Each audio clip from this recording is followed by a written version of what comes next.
السلام علیکم محترم ناظرین، ہم اپنی آج کی ویڈیو میں ایک ایمان افروز قصہ آپ کے سامنے پیش کریں گے جو یقیناً آپ کے لیے دلچسپی کا باعث ہوگا۔ حضرت عمر فاروق رضی اللہ تعالی عنہ کے زمانہ میں ایک سارنگی بجانے والا گویا شان و شوکت سے رہا کرتا تھا۔ بلبل اس کی آواز سے مست ہو جاتی، اس کی حسین آواز سے ایک مستی 100 مستیاں بن جاتی۔ اس کی آواز مجلس اور مجمع کو آراستہ کر دیتی اور اس کی آواز سے قیامت بپا ہو جاتی۔ جب اس کی عمر ڈھل گئی اور بوڑھا ہو گیا، اس کی جان کا باز عاجزی سے مچھر کا شکاری بن گیا۔ اس کی کمر مٹکے کی طرح ٹیڑھی ہو گئی، آنکھ پر ابرو دمچی کی طرح ہو گئی۔ اس کی پاکیزہ اور جان کو بڑھانے والی آواز خراب، مکروہ اور دل خراش ہو گئی۔ چونکہ وہ بہت بوڑھا اور کمزور ہو گیا، بغیر کمائی کے ایک روٹی کا مرہون منت، اس نے کہا، اے خدا، تو نے مجھے عمر اور بہت مہلت دی۔ اے خدا، تو نے مجھ جیسے کمینے پر مہربانیاں کی۔ میں نے 70 سال گناہ کیے، تو نے مجھ سے ایک دن بھی اپنی عطا واپس نہ چھینی۔ کمائی نہیں ہے، اب میں تیرا مہمان ہوں، تیرے لیے سارنگی بجاؤں گا کیونکہ تیرا غلام ہوں۔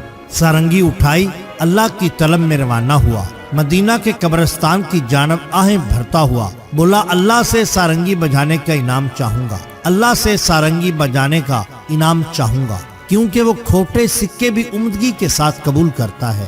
سارنگی بہت بجائی اور روتے ہوئے سر رکھ دیا۔ سارنگی کا تکیہ بنایا اور ایک قبر پر گر پڑا۔ اس کو نیند آ گئی۔ اسی وقت اللہ نے حضرت عمر فاروق رضی اللہ تعالی عنہ پر نیند طاری کر دی، یہاں تک کہ وہ نیند کی وجہ سے اپنے آپ کو سنبھال نہ سکے۔ تعجب کیا، حیران ہوئے کہ یہ عادت نہیں ہے، یہ غیب سے آئی ہے، بلا مقصد نہیں۔ سر رکھا اور ان کو نیند آ گئی۔ خواب دیکھا، حضرت عمر فاروق رضی اللہ تعالی عنہ کو آواز آئی، اے عمر رضی اللہ تعالی عنہ، ہمارے ایک بندے کو ضرورت سے نجات دی، ہمارا ایک خاص اور محترم بندہ ہے، قبرستان کی جانب جا۔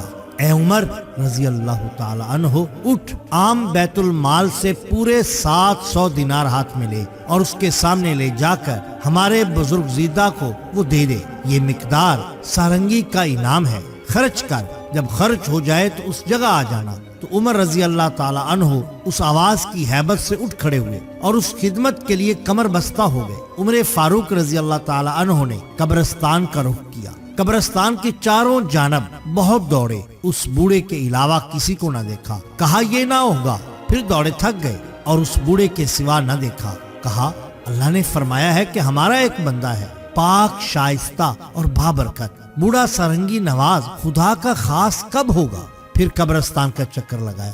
جب ان کو یقین ہو گیا کہ بوڑھے کے علاوہ اور وہاں کوئی نہیں، بولے، بہت سے روشن دل اندھیرے میں ہی ہوا کرتے ہیں، آئے اور بہت ادب سے وہاں بیٹھے۔ حضرت عمر فاروق رضی اللہ تعالیٰ عنہ کو چھینک آئی اور بوڑھا اٹھ بیٹھا۔ بوڑھے نے عمر فاروق رضی اللہ تعالیٰ عنہ کو دیکھا اور حیران ہو گیا۔ اس نے چلنے کا ارادہ کیا اور کانپنے لگا۔ جب اس بوڑھے کے چہرے پر حضرت عمر فاروق رضی اللہ تعالیٰ عنہ نے نظر کی، اس کو شرمندہ اور زرد روح دیکھا، تو عمر فاروق رضی اللہ تعالیٰ عنہ نے اس سے کہا، خوف نہ کر، مجھ سے نہ بھاگ، کیونکہ میں تو تیرے لیے خدا کی جانب سے خوشخبریاں لایا ہوں۔ اللہ نے تیری خصلت کی اس قدر تعریف کی ہے کہ عمر کو تیرے چہرے کا عاشق بنا دے۔ میرے سامنے بیٹھ اور جدائی نہ کر، تاکہ تیرے کان میں تیری اقبال بلندی کا راز کہہ سکوں۔ اللہ نے تجھے سلام کہا ہے اور دریافت کیا ہے کہ بے حد غموں اور تکلیفوں میں تیرا حال کیا ہے۔ یہ ہے تھوڑا سا کچھ سارنگی بجانے کا انعام، اس کو خرچ کر اور پھر جب ضرورت ہو تو اسی جگہ پر آ جانا۔ جب یہ سنا تو بوڑھا کانپ گیا، ہاتھ کاٹتا تھا اور تڑپتا تھا، چلاتا تھا کہ اے بے مثال خدا، اے رب کریم۔